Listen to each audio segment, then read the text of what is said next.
premise of the movie is set in a dystopian future. After a mysterious virus killed most of the Earth's population, less than 2 million survivors are left. As a side effect of the virus, all humans on Earth are blinded, alongside the children born after the plague. Time passes and sight becomes a myth, something only heavenly creatures are capable of. Over time, other human senses like smell and hearing are heightened, which help people survive without the sense of sight. But the world goes into the medieval period again, and no technology exists. In some rare cases, a few people are believed to be sighted, but they are declared a witch and killed.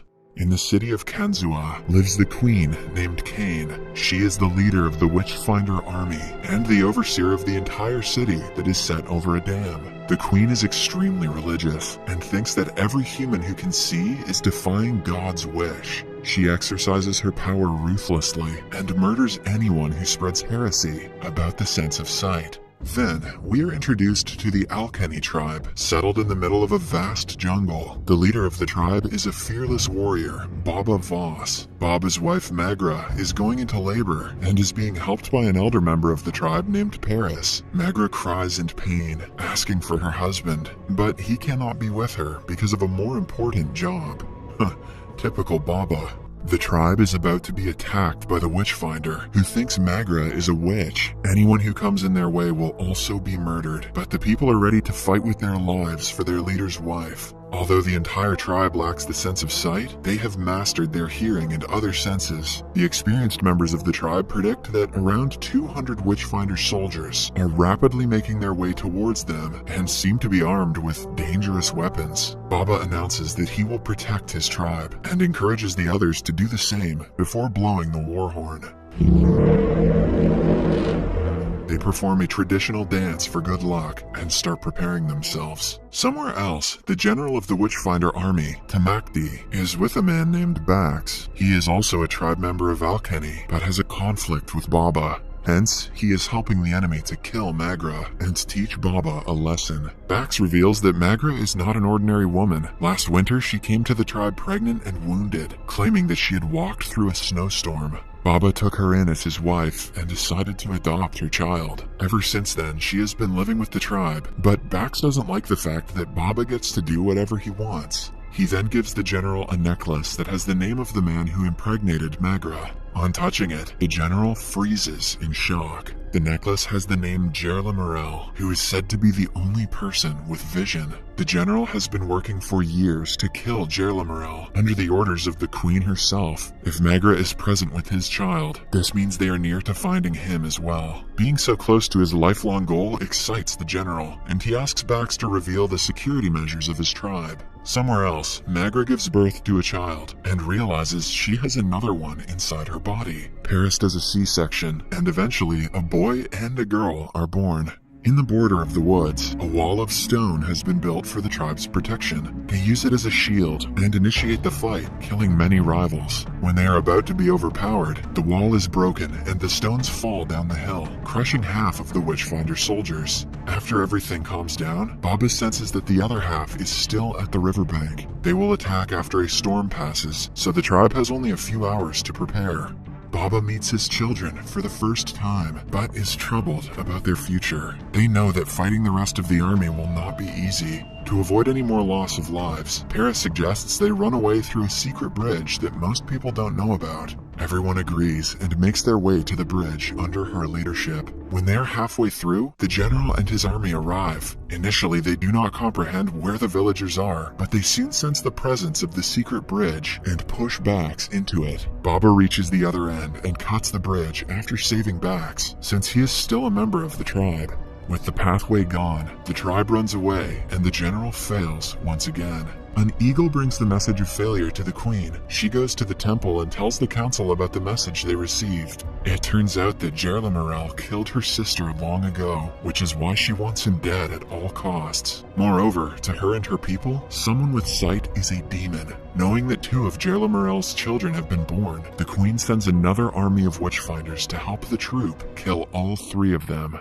Somewhere else, the tribe comes to a halt, and Magra tells everyone about Jerlamarel. She reveals that the rumors are true, and he indeed has been blessed with the power of vision. He doesn't believe in religion, and thinks that vision will help make the world a better place, not the other way around. He has also told Magra about a safe place in the middle of the mountains, which will never be found because it is like a maze. Magra takes everyone to the place, where they decide to settle down. In the following scene, Baba goes out on a walk with both his children. This is when we find out that they have also been blessed with the power of vision. A while later, he goes into the woods to look for food with his children, when they are suddenly attacked by a bear. He tries killing it multiple times, but it only works when an arrow hits the animal. The person who fired the arrow is none other than Jerlamarel himself. He is glad that his children are in safe hands, because he has a lot of things to do before being a father to them.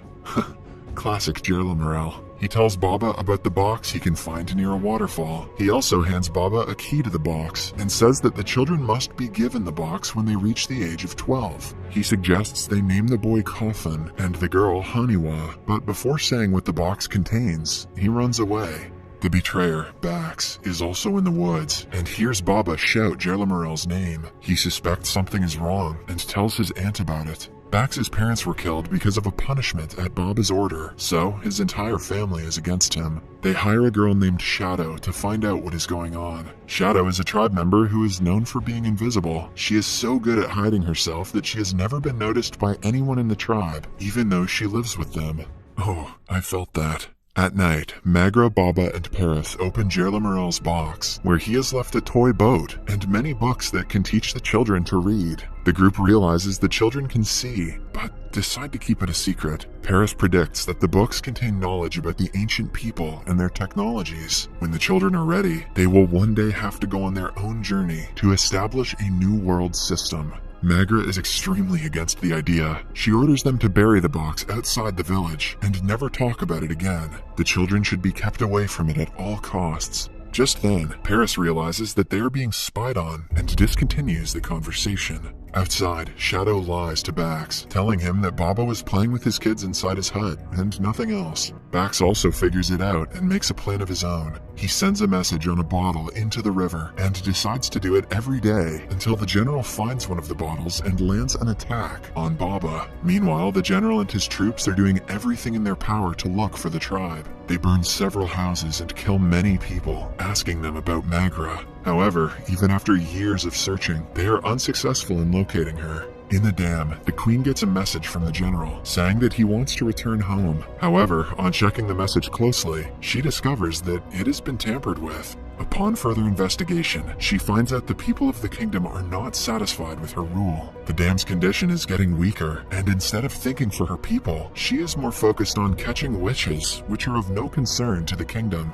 Hence, 2 members of the council changed the message and are planning to have her killed. Later that day, she kills the council members by hanging them from the ceiling and burning them with electricity. Then, we're shown a montage of Coffin and Haniwa growing up. They keep their sight a secret, but continue watching the tribe and its ritual in ways that no one has. Eventually, 12 years pass, and the time comes when they're supposed to be introduced to books. Paris wants to follow Jerlamarel's orders, but Magra is strictly against it. She wants her children to live a normal life and be happy rather than go into a war with the entire world. Paris understands her concern, but knows that her feelings as a mother cannot come in the way of a better world. Hence, at night, she secretly asks the kids to come to her hut and gives them the books their father left for them. Initially, they refuse to go against their mother and run away. But then, they discuss the topic for a while and come to a conclusion to try to read the books. Baba hears them talking from outside, but decides to allow them to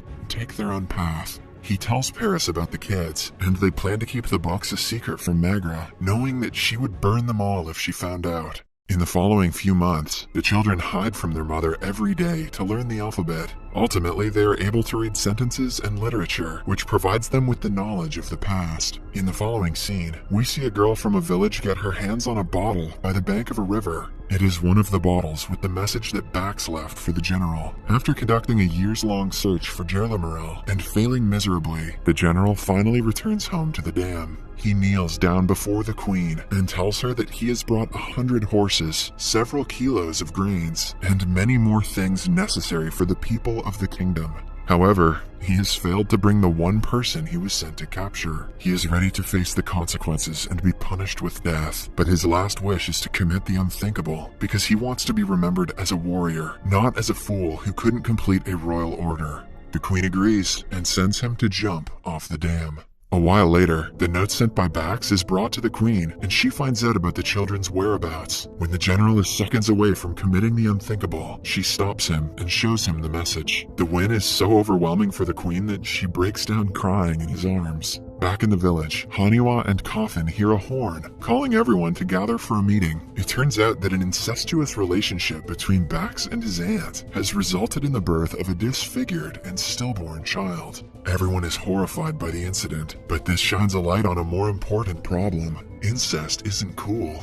Also, the tribe's population is low, which means people have started maintaining relationships with their relatives. Paris thinks that they should start socializing with other tribes by going to their festivals. Baba is skeptical because they have to stay hidden. However, when the entire village takes Paris' side, he has no option but to agree. Alright, fine guys, let's go get laid. He asks his children to stay home, and the villagers to never tell a soul about their past. This is all they can do to protect their homes from the witch-finders. After Baba, Magra, and the rest of the villagers leave to take part in a tribe's festival, we see Coffin and Hanawa following them closely behind. They stop at night when they reach a market-like place, where a crowd has gathered to witness the fire festival. It is then revealed that the festival is to celebrate the death of sighted monsters. Many blind people who have been falsely accused of being sighted are tied to a bonfire. A priest declares them to be monsters and lights them on fire. Haniwa tries to tell them that they are wrong, but Coffin stops her, scared of their truth being outed.